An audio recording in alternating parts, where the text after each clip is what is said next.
AP రాజకీయాల్లో సింగయ్య మరణం సంచలనంగా మారింది. పల్నాడు పర్యటన వేళ జగన్ కారు కింద పడి సింగయ్య మరణించారనే కేసు నమోదైంది. ఇందులో జగన్ను ఏ2గా పేర్కొన్నారు. ఈ కేసులో జగన్ హైకోర్టును ఆశ్రయించారు. క్వాష్ పిటిషన్ దాఖలు చేశారు. విచారణ వేళ తొందరపాటు చర్యలు వద్దని పోలీసులకు హైకోర్టు ఆదేశాలు ఇచ్చింది. కీలక వ్యాఖ్యలు చేసింది. కాగా ఈ కేసులో జగన్ కారు కింద సింగయ్య పడిన వీడియో పైన భిన్న అభిప్రాయాలు వ్యక్తమవుతున్నాయి. ఈ క్రమంలో వీడియోపై ఫోరెన్సిక్ నివేదిక వచ్చిన నివేదిక కీలకంగా మారుతుంది.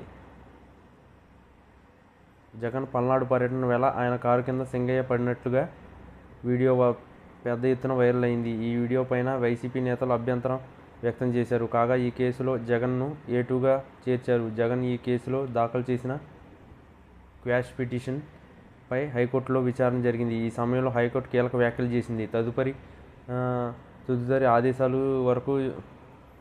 తదుపరి ఆదేశాల వరకు జగన్తో పాటుగా ఈ కేసులో ఉన్న వారిపై ఎట్లాంటి చర్యలు వద్దని పోలీసులను ఆదేశించింది. కాగా విచారణ సమయంలో జగన్ తరపు న్యాయవాదులు తొలుత ఈ ప్రమాదానికి మరో వాహనం కారణమని, ఆ తర్వాత జగన్ వాహనమే కారణమని చెప్పిన అంశాన్ని కోర్టుకు వివరించారు.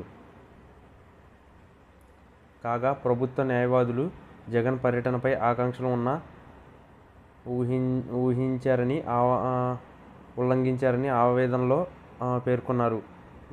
ఉల్లంఘించారని వాదనలో పేర్కొన్నారు. పూర్తి సాంకేతిక ఆధారాలు సమర్పించేందుకు ప్రభుత్వ న్యాయవాదులు సమయం కోరారు. దీంతో జూలై 1వ తేదీకి ఈ కేసు కోర్టు వాయిదా వేసింది.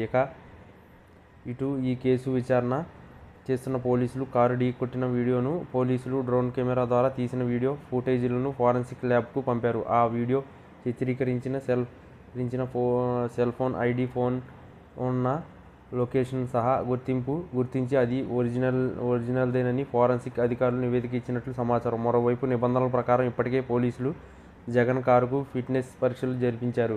ప్రమాదం జరిగిన సమయంలో అక్కడ ఉన్న దాదాపు 10 మంది ప్రత్యక్ష సాక్షులు వాంగ్మూలాలను నమోదు చేశారు. జూలై 1న కోర్టులో జగన్ దాఖలు చేసిన క్వాష్ పిటిషన్ తదుపరి విచారణలో ఫోరెన్సిక్ నివేదికను కోర్టుకు పోలీసులు సమర్పించారు.